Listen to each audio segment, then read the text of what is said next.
Assalamualaikum warahmatullahi wabarakatuh. Bertemu lagi bersama Bapak. Semoga kalian sehat selalu ya. Nah, di sini Bapak akan menjelaskan tentang teknik berkarya dalam seni rupa dua dimensi. Pengertiannya saja. Pengertian seni rupa dua dimensi. Seni rupa dua dimensi adalah sebuah karya seni yang mempunyai batas dua sisi, yaitu sisi panjang dan sisi lebar. Karya seni rupa ini tidak mempunyai ruang karena tidak memiliki ketebalan atau ketinggian, sehingga hasil dari karya seni ini hanya dapat dinikmati dari satu sisi saja. Jadi seni rupa dua dimensi ini memiliki sisi yaitu panjang dan sisi lebar, dan tidak mempunyai ruang atau ketebalan. Seperti contoh, misalkan lukisan ini mempunyai panjang dan lebar ya. Gak hanya lukisan saja sih, kayak misalkan fotografi juga termasuk karya seni rupa dua dimensi. Yaitu kalau misal kita lihat hasil cetakannya, nah di sana mempunyai dua sisi, sisi panjang dan sisi lebar, dan tidak mempunyai ketebalan atau ketinggian. Dan hasil karya seni rupa dua dimensi ini, mau lukisan, mau fotografi, hanya dapat dilihat dari satu sisi saja. Oke, dari sisi depan. Ini seperti itu. Bisa dipahami anak-anak? Ya, semoga mengerti ya. Teknik-teknik seni rupa dua dimensi. Ternyata dalam proses pembuatannya membutuhkan teknik-teknik khusus. Jika ingin melahirkan sebuah karya seni yang banyak disukai orang, maka kita harus memiliki keahlian khusus. Jadi untuk pembuatan karya seni rupa dua dimensi harus mempunyai teknik-teknik khusus, karena banyak ya teknik-tekniknya. Jadi apa aja sih teknik-teknik yang dipakai atau digunakan dalam pembuatan karya seni rupa dua dimensi? Berikut contoh dan pertama, teknik pelakat. Atau apa sih teknik pelakat? Yaitu teknik yang paling sering digunakan untuk melukis. Teknik ini biasanya memakai cat poster, cat minyak, akrilik yang digoreskan dengan tebal sehingga menghasilkan warna yang pekat dan pekat. Oke, jadi teknik pelakat ini biasanya sering dipakai dalam pembuatan lukisan ya. Jadi sistemnya itu menggunakan goresan yang tebal. Biasanya menggunakan cat poster, cat minyak, atau cat akrilik. Jadi teknik ini tidak menggunakan goresan yang tipis atau transparan seperti itu. Nah, di sini akan dijelaskan teknik proses pembuatan teknik pelakat itu sendiri.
Tadi itu adalah contoh teknik pelakat atau teknik kopak.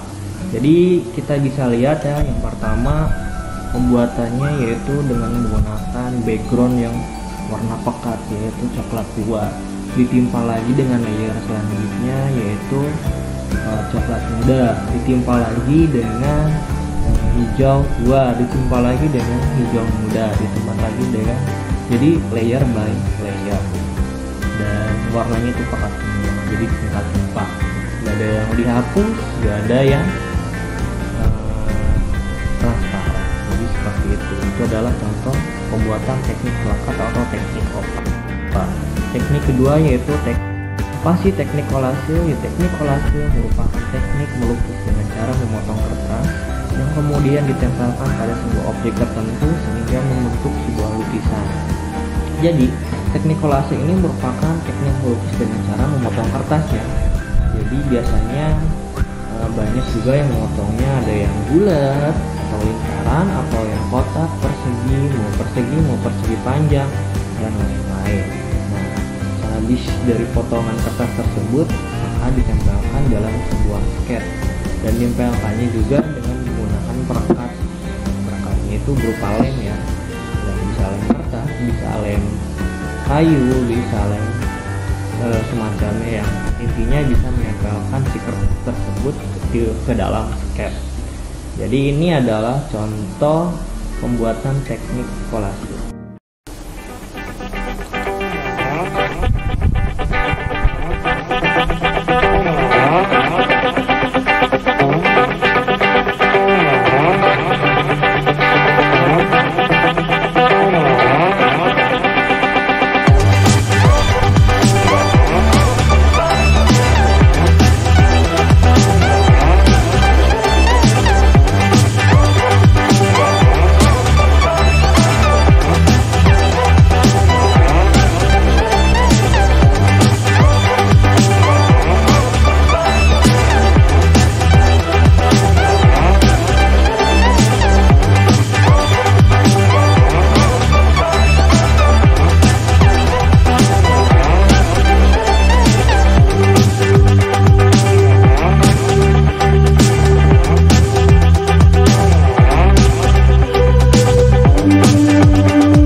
Itu adalah contoh teknik kolase. Oke, lanjut ke teknik yang ketiga yaitu teknik transparan.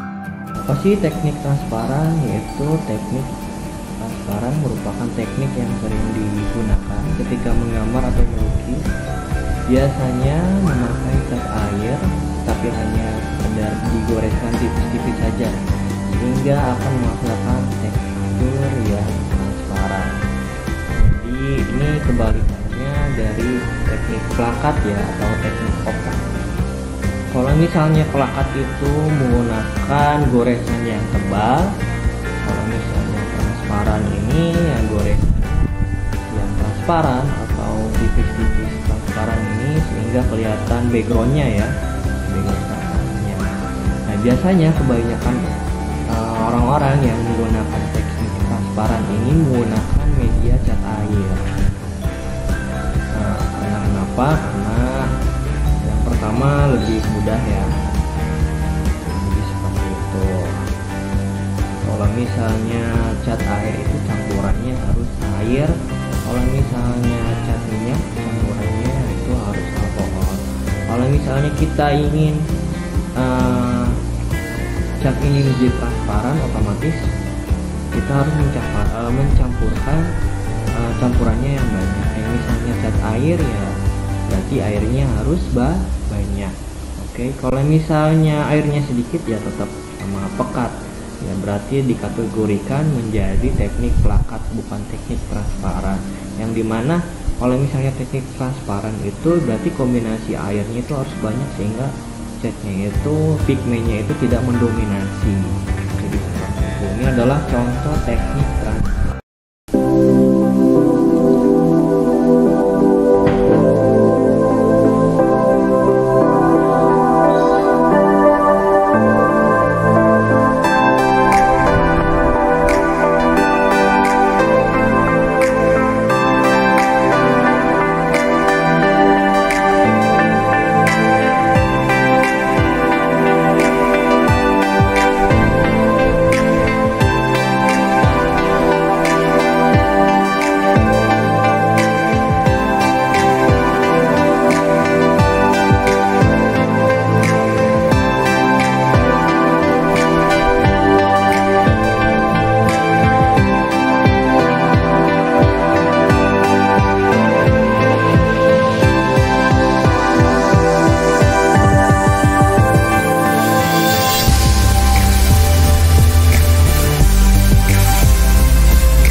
Teknik transparan ya.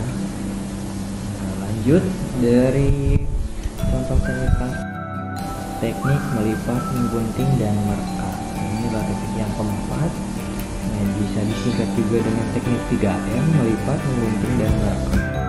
Nah, untuk teknik yang satu ini merupakan sebuah teknik dengan cara memanipulasikan beberapa lembar kertas yang dibuat sedemikian rupa sampai menghasilkan bentuk karya seni rupa 2 dimensi.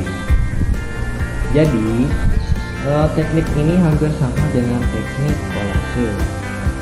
Yang membedakan kalau misalnya teknik kolase ini hanya menempelkan dan menggunting, tapi kalau misalkan teknik 3M ini ada melipatnya. Kalau misalnya kolase kan cuma gunting langsung direkatkan dalam sebuah sketch. Tapi kalau misalnya ini ditambah 1 poin lagi, yaitu teknik melipat. Contoh teknik 3M sendiri, yaitu melipat, menggunting dan merekat.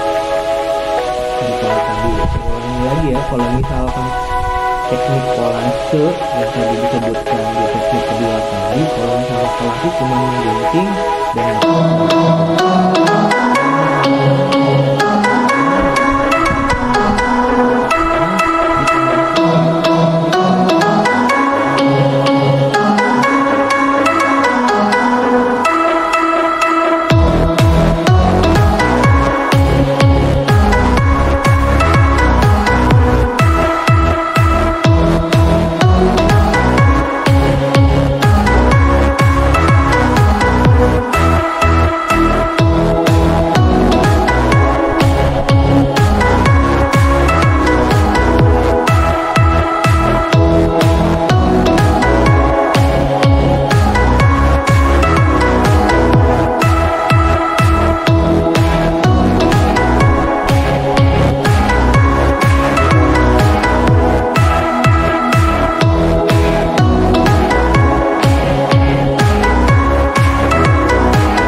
itu adalah teknik 3M, teknik melipat, menggunting, dan merekat. Tadi yang poin Bapak sebutkan, kalau teknik ini hanya ditambahkan teknik melipat ya, tidak seperti kelas yang cuma menggunting dan menempelkan dalam sebuah sket. Kalau misalnya ada teknik melipat, coba misalkan kita lihat itu ada tekstur ya dari lipatan kertas tersebut. Oke, nah tekstur nanasnya itu sendiri itu teknik lipatan sehingga terkesan teknik yang tidak terkesan tekstur yang tidak. Nah, oke, sejauh ini bisa dipahami. Semoga kalian bisa paham ya dari materi yang Bapak sebutkan tadi. Terima kasih. Semoga ilmu yang Bapak sampaikan dapat dipahami dengan mudah oleh kalian. Sampai jumpa minggu depan.